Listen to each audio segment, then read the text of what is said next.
नमस्कार मंडळी, healthy food कट्ट्यावर सगळ्यांचं खूप स्वागत. आज मी एक नाश्त्याचा अगदी पारंपरिक घरगुती आणि फार वेळ न लावणारा असा मस्त प्रकार मी करून दाखवणार आहे. तर त्याच्यासाठी ह्या गव्हाच्या शेवया मी घेतलेल्या आहेत. बऱ्याच ठिकाणी मशीनमध्ये गव्हाच्या शेवया करून मिळतात.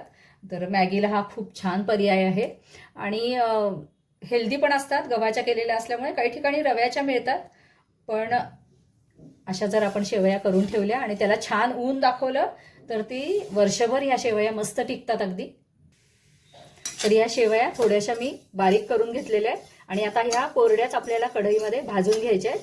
असं भाजून जेव्हा आपण शेवयाचं उपीट करतो तर तेव्हा ते मस्त असं खमंग लागतं. आणि हे तुम्ही ना अशा शेवया बारीक करून जर अशा डबाभर भाजून ठेवल्या तर खूप कमी वेळामध्ये तुमच्या नाश्त्याची सोय होऊ शकते सकाळच्या वेळेत, घाईच्या वेळेमध्ये. कारण एकदा भाजून ठेवल्यावर फार काही काम उरत नाही. कांदा टोमॅटो परतला की हे उपीट अक्षरशः 5 मिनिटामध्ये तयार होतं. तर आता आधी शेवया ह्या सगळ्या भाजून घेते. अशा रंग बदलेपर्यंत छान शेवया परतून घ्यायच्या. आणि आता ह्या शेवया मी बाजूला काढते. तेल घालूया. तेल फार जास्त लागत नाही, कांदा टोमॅटो परतण्यापुरतं तेल घालायचं आहे आपल्याला.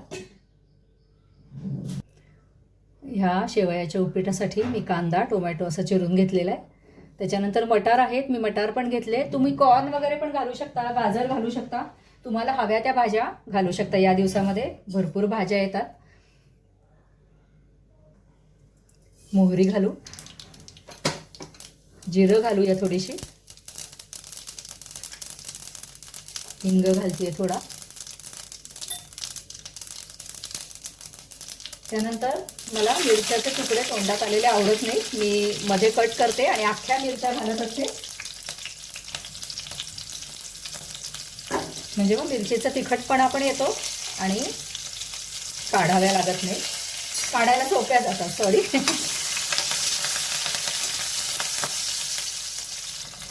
आता घालूया कांदा.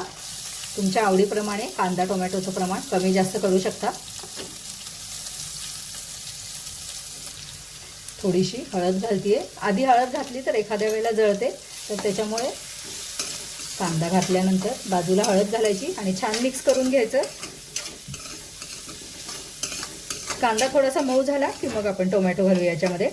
तर आधी मी मटार घालतीये. मटार जर डायरेक्ट फोडणीत घातले तर ते श्रिंक होतात आणि मग किंचित चिवट होतात, त्याला तिखट मीठ व्यवस्थित लागत नाही. तर कांदा घातल्यानंतर मटार घालायचे, म्हणजे त्या मॉइश्चरमध्ये, म्हणजे कांद्याच्या मॉइश्चरमध्ये मटार शिजतात पण चांगले आणि श्रिंक पण होत नाही. कांदा थोडासा परतून झाला. आता याच्यामध्ये टोमॅटो घालूया.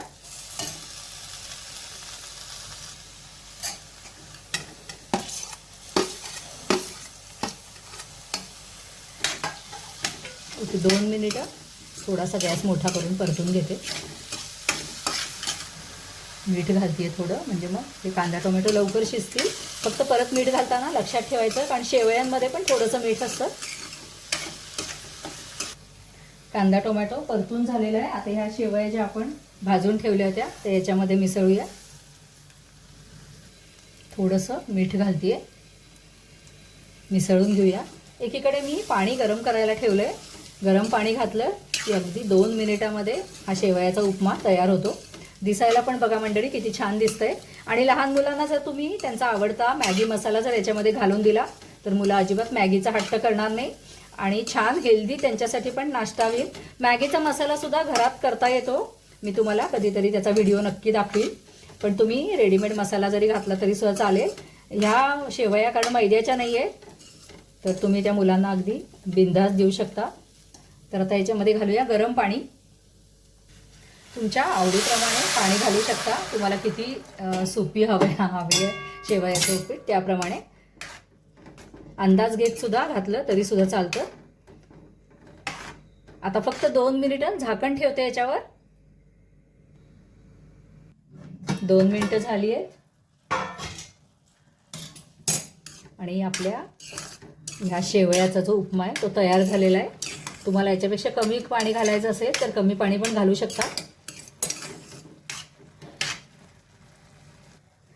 तर मंडळी ही अशी मस्त शेवयाचा उपमा तयार आहे, डिनर रेसिपी आहे. याच्याबरोबर जर तुम्ही एखादं सूप केलं, भरपूर भाज्या घालून सूप करायचं, भरपूर भाज्या घालून हा शेवयाचा उपमा करायचा, मस्तपैकी डिनर रेसिपी आपली तयार होईल.